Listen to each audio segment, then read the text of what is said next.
दोस्तों, मैं विवेक दुबे हाजिर हूँ फिर एक नई जानकारी के साथ। स्क्रीन पर जो आप आदेश देख रहे हैं वह माननीय उच्च न्यायालय द्वारा 10 जुलाई को पारित किया गया आदेश है, जिसकी कॉपी मैं आपके समक्ष उपस्थित कर रहा हूँ।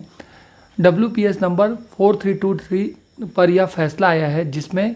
कुल 67 याचिकाकर्ताओं ने मिलकर केस लगाया था और इन 67 याचिकाकर्ताओं की मांग क्या थी और क्या वो चाहते थे, इसके संबंध में हम विस्तृत रूप से जानेंगे। तो देखिए, the grievance of petitioner is that all the petitioner are working as teacher LB in government middle school and that they are eligible for promotion to the post of lecturer which till date has not been considered. तो ये जितने भी याचिकाकर्ता है वो सारे teacher LB के post पर गवर्नमेंट मिडिल स्कूल में काम कर रहे हैं और उनके अनुसार वो योग्यता रखते हैं लेक्चरर पद पर प्रमोशन के लिए, लेकिन अभी तक उनको इसमें शामिल नहीं किया गया है। Learned counsel for petitioner submit that they have strong objection to the provisional seniority list published by the respondent. He submit that the petitioner have already raised a detailed representation to the respondent against the said order. According to the petitioner, they have also filed a detailed objection to the said seniority list which the respondent till date have not decided. तो इसमें यह है कि petitioner जो है याचिकाकर्ता, उन्होंने जो प्रोविजनल सीनियरिटी लिस्ट जारी हुई थी उस पर अंतरिम जो वो थी वरिष्ठता सूची, उसको लेकर ऑब्जेक्शन उठाया था और लिखित में अपना अभ्यावेदन सौंपा था और सीनियरिटी लिस्ट को सुधारने की मांग की थी, लेकिन उस पर अभी तक कोई निर्णय नहीं हुआ है।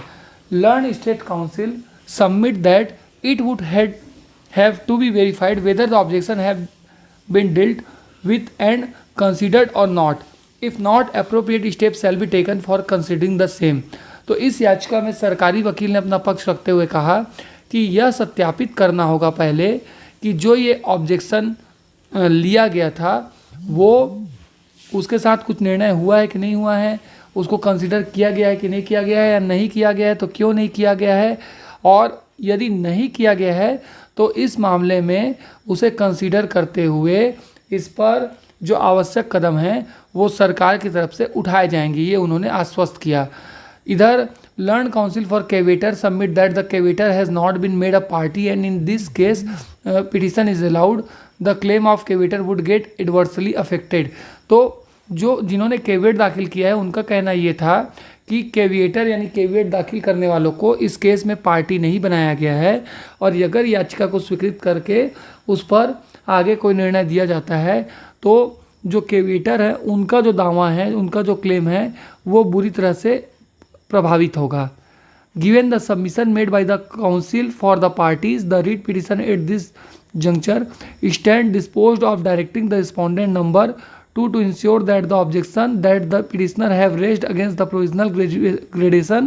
seniority list be considered and decided before further promotion process to the post of lecturer is finalized। तो इसमें यह हुआ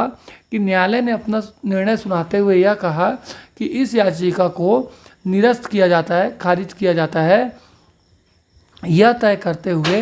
कि जो रिस्पोंडेंट नंबर 2 है यानी जो DPI है वो इस बात को सुनिश्चित करेगा कि पिटिशनर ने जो आपत्ति दर्ज कराई है प्रोविजनल ग्रेडेशन या सीनियरिटी लिस्ट को लेकर उसे कंसीडर किया जाएगा एंड उसका निर्णय किया जाएगा और उसके बाद ही प्रमोशन के प्रोसेस को आगे बढ़ाते हुए लेक्चरर का जो प्रमोशन, लेक्चरर पद पर जो प्रमोशन है उसको फाइनलाइज्ड किया जाएगा। यानी DPI को अब यह तय करना है कि जो उन्होंने अभ्यावेदन दिया है, जो उन्होंने दावा आपत्ति किया है वो सही है कि नहीं है, और अगर है तो उनके पक्ष में निर्णय लेना होगा और नहीं तो नियम तर्क संगत उसको खारिज करके डिटेल्ड में यानी रिटर्न में ये देना होगा कि इन कारणों से आपका जो दावा आपत्ति उसको स्वीकार नहीं किया जा सकता। तो कुल मिलाकर यह है कि जब तक ग्रेडेशन सीनियरिटी लिस्ट का दावा आपत्ति सही तरीके से सुधार नहीं लिया जाएगा तब तक लेक्चरर के पोस्ट पर जो है ये प्रमोशन नहीं होगा, क्योंकि न्यायालय ने जो है कहा है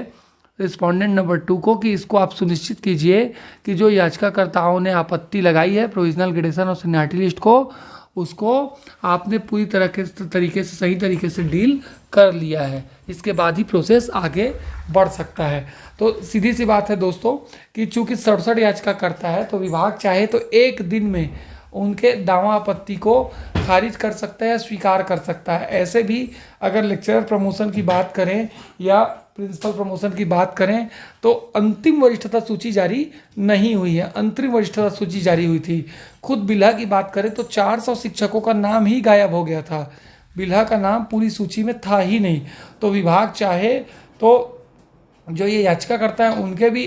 याचिका को एक दिन में निराकृत कर सकता है और अन्य को भी,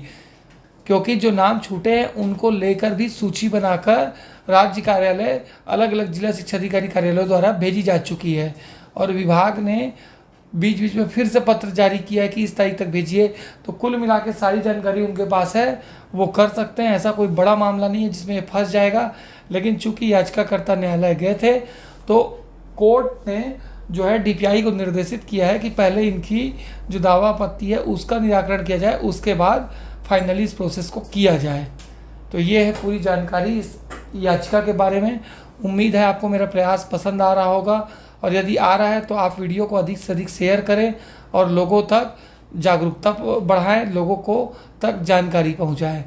धन्यवाद दोस्तों। जिन्होंने चैनल सब्सक्राइब नहीं किया वो सब्सक्राइब भी कर सकते हैं, ताकि हर वीडियो जो है आपको बनते ही मिल जाए उसका नोटिफिकेशन और आप जानकारी अपनी इसी माध्यम से बढ़ा सकें।